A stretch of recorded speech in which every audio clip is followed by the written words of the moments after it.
here's the Senate Majority Leader, the newly unanimously elected Senate Majority Leader, on the floor yesterday talking about the election. If any major irregularities occurred this time of a magnitude that would affect the outcome, then every single American should want them to be brought to light. And if Democrats feel confident they have not occurred, they should have no reason to fear any extra scrutiny. We have the tools and institutions we need to address any concerns. The president has every right to look into allegations and to request recounts under the law. And notably, the Constitution gives no role in this process to wealthy media corporations.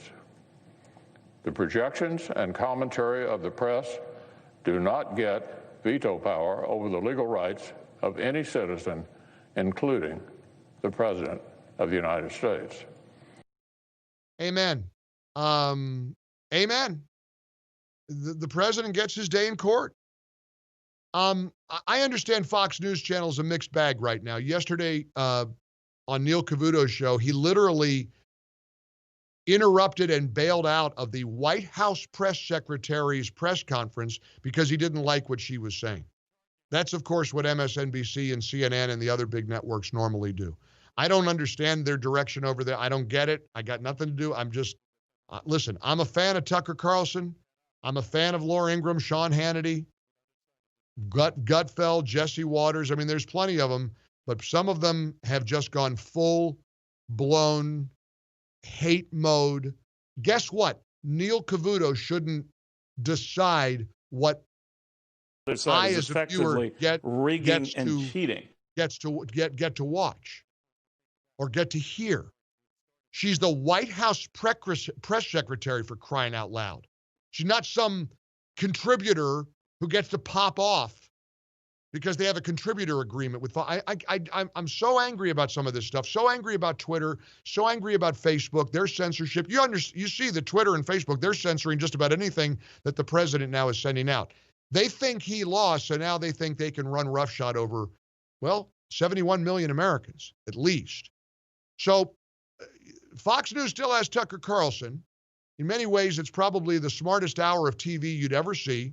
Here's what he said last night. I want to play a big chunk of this. I want you to settle in and listen to what Tucker Carlson had to say about the state of the election so far, what we know to be true. In case you haven't noticed, it's hard to trust anything you hear right now. We've heard you. We're grateful that you trust us, and we will try to be worthy of your trust. We want to begin tonight by assessing some of the things no doubt you have heard about last week's presidential election. There are conflicting versions of virtually every part of that story. But as of right now, here's what we think we know. For much of election night, Donald Trump seemed to be leading in a number of key swing states. Then early Wednesday morning, he began to fall behind. That trend continued more or less for several days. On Saturday, the media declared Joe Biden the president-elect.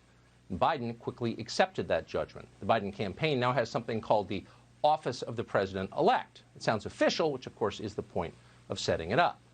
And in the end, it's possible it will be official. If, after all the questions have been answered, it becomes clear that Joe Biden is the legitimate winner of the presidential election, we will accept that, and we'll encourage others to accept it too. We're Americans first. We want what is best for this country. We want our system of government to continue. Whether it does continue, though, depends in part on how we proceed from here. As of tonight, tens of millions of Americans suspect this election was stolen from them. That means we now live in a country where a large percentage of our population no longer believes that our democracy is real. That is sad. It is also dangerous. It could easily get worse. What we're doing in response is hardly the solution. It is making our country much more volatile. It is setting us up for something bad. In a democracy, you cannot ignore honest questions from citizens. You're not allowed. You can't dismiss them out of hand as crazy or immoral for asking. You can't just cut away from coverage you don't like. You can't simply tell people to accept an outcome, because force doesn't work in a democracy. That's dictatorship. In a free society, you have to convince the public of your legitimacy. You have to win them over with reason. Democracy is always a voluntary arrangement. Telling voters to shut up is never enough. So in this case, tonight, there's only one way to lower the national temperature and unite the country. We need to find out exactly what happened in this election. And there are questions, and that means we have to answer them.